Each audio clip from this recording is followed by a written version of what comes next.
Melansir laman covid19.co.id, dengan begitu akumulasi total kasus di tanah air mencapai 1.437.283 orang positif corona. Sedangkan pasien corona yang dinyatakan sembuh bertambah sebanyak 9.010 orang.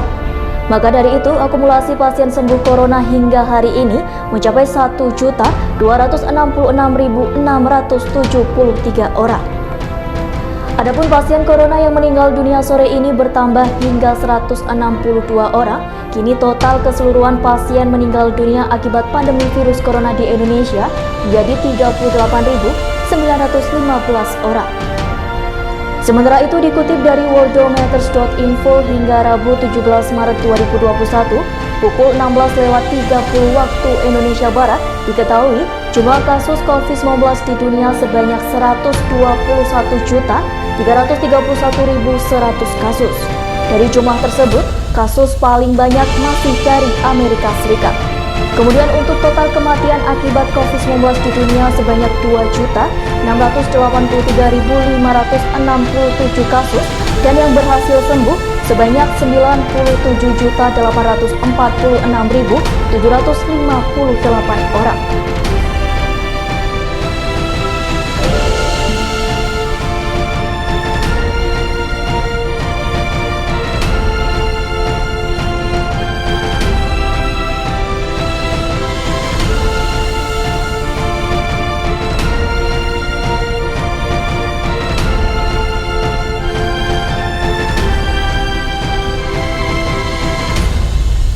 Tidak hanya mutasi virus B117, mutasi virus N439K juga telah masuk di Indonesia.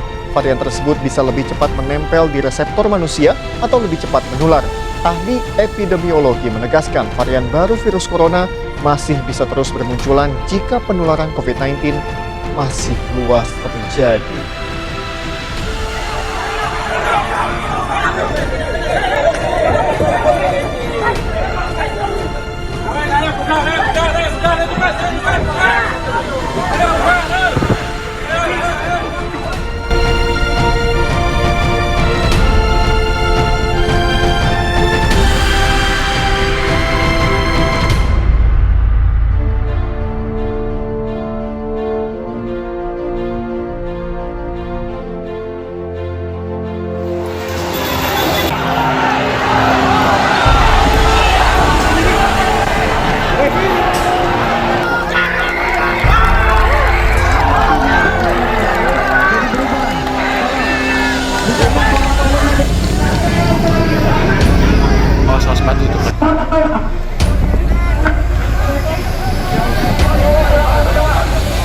Lagi perempuan juga di tengah. Diduga karena terprovokasi, massa berusaha menyerang polisi yang bertugas. Bahkan massa juga sempat melakukan pelemparan batu ke arah polisi. Dalam aksinya, massa menolak Undang-Undang Cipta Kerja yang telah disahkan oleh DPR. Menurut mereka, banyak pasal di Undang-Undang Cipta Kerja yang merugikan kaum buruh. Di Semarang, aksi demo mahasiswa dari berbagai aliansi menolak Undang-Undang Cipta Kerja di depan kantor DPR di Jawa Tengah diwarnai kericuhan. Massa melempar batu ke arah polisi dan gedung DPRD Jawa Tengah. Ini dipicu saat upaya mahasiswa masuk ke dalam gedung DPRD Jawa Tengah dihalangi oleh polisi.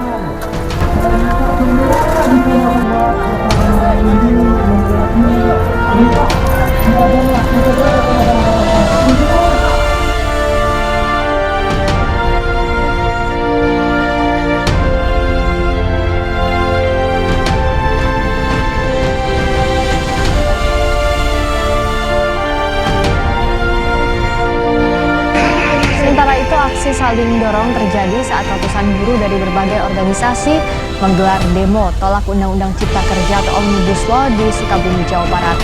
Suasana pun memanas saat buruh akan mencoba masuk ke dalam pabrik PT Koin Baju Global yang dihalangi oleh aparat TNI dan polisi.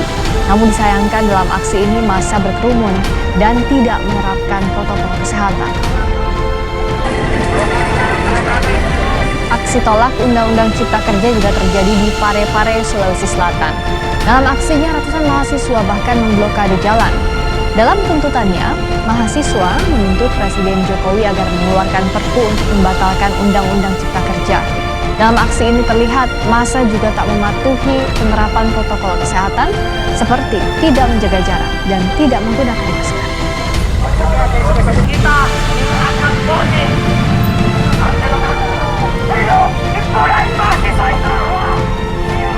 Aksi memblokade jalan raya juga dilakukan dalam demo tolak Undang-Undang Cipta Kerja di Makassar, Sulawesi Selatan. Ratusan mahasiswa HMI cabang Goa Raya memblokade jalan dengan memarkirkan truk di Jalan Sultan Alauddin, Makassar. Mahasiswa menilai Undang-Undang Cipta Kerja terkesan sangat dipaksakan. Apalagi isi dari Undang-Undang Cipta Kerja dianggap tidak pro terhadap pekerja atau buruh.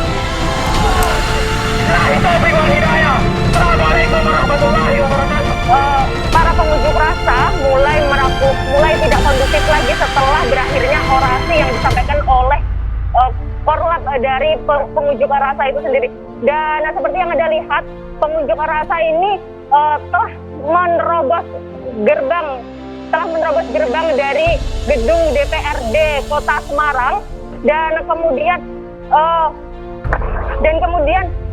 para pengunjuk rasa ini mulai melempari para petugas dengan menggunakan batu dan juga merusak infrastruktur dari gedung DPRD Kota Semarang itu sendiri. Seperti yang Anda lihat, saudara, ini merupakan bekas-bekas lemparan yang dilempar oleh para pengunjuk rasa yang mulai tidak kondusif setelah berakhirnya orasi yang disampaikan oleh ketua dari pengunjuk rasa itu. Dan saudara, aksi unjuk rasa ini didasari oleh disahkannya Undang-Undang Cipta Kerja oleh DPR RI pada sidang paripurna Senin lalu. Dan disahkannya Undang-Undang Cipta Kerja di tengah pandemi COVID-19 ini dianggap terlalu tergesa-gesa dan ada beberapa poin-poin yang dirasa merugikan pekerja dan buruh.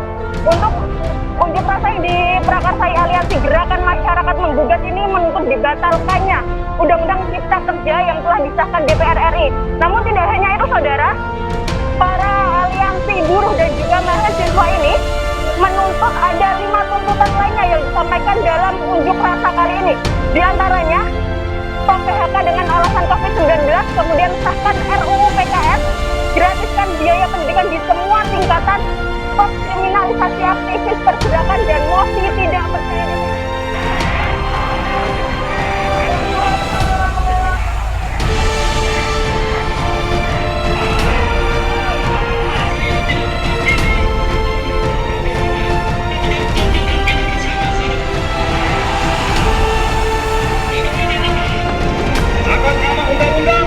Akan kami lakukan tindakan tegas atas nama undang-undang.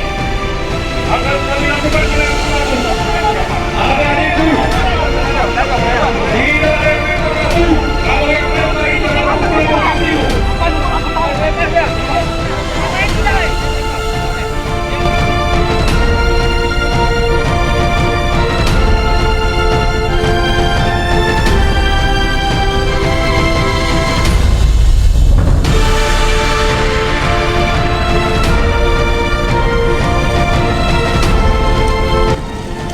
Inilah video amatir warga saat merekam detik-detik banjir lahar dingin di Gunung Semeru. Hujan yang terjadi di puncak Gunung Semeru membawa lahar dingin berupa material vulkanik. Lahar dingin juga memutus akses jalan penghubung 2 desa.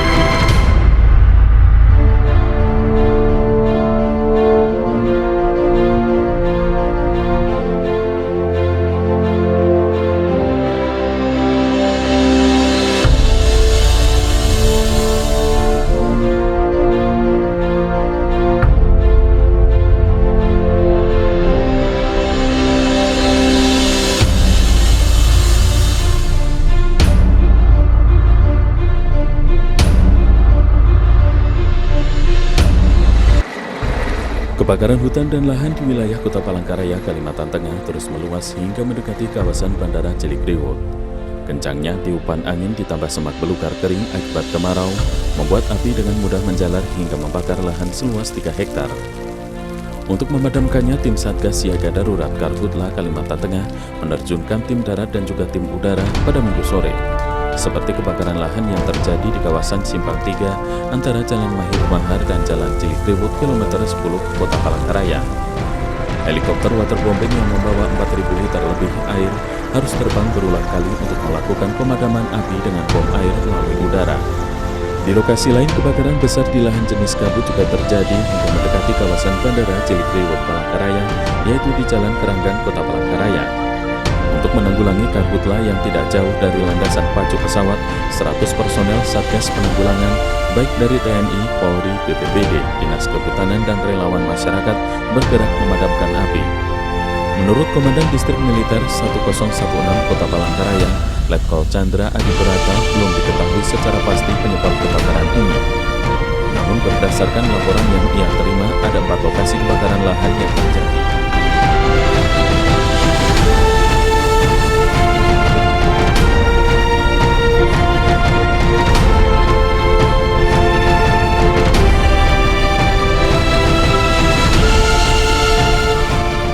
Setelah hampir 24 jam ditangkap dan menjalani pemeriksaan oleh KPK, Menteri Kelautan dan Perikanan Edi Prabowo mengenakan rompi oranye dan ditetapkan sebagai tersangka atas dugaan tindak pidana korupsi terkait dengan perizinan tambak, usaha dan atau pengelolaan perikanan atau komoditas perairan sejenis lainnya tahun 2020.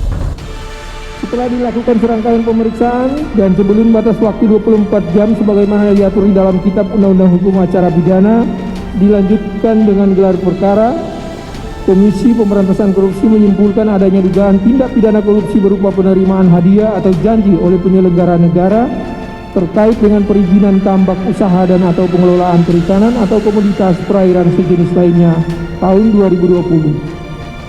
KPK menetapkan 7 orang tersangka, masing-masing sebagai penerima, EP, SAF, APM, SWD, AF, dan AEM.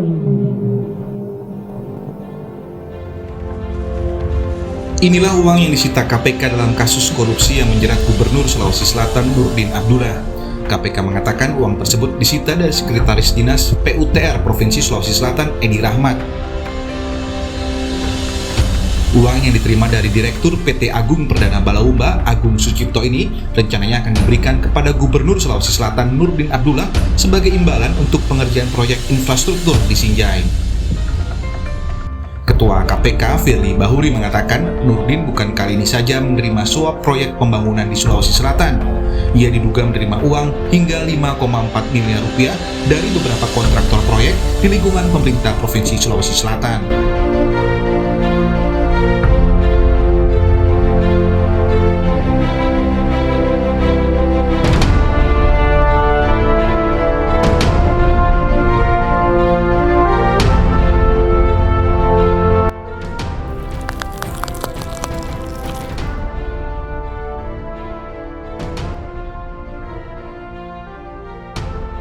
Mari pulihkan Indonesia dari pandemi COVID-19 dengan selalu menerapkan protokol kesehatan. Peduli dengan lingkungan selangkah menyelamatkan kehidupan manusia. Mari kita jaga kelestarian lingkungan Indonesia agar pulih dari bencana alam. Korupsi merupakan kejahatan luar biasa. Mari kita lawan sampai akar-akarnya. Bangkit bersama, wujudkan Indonesia sejahtera.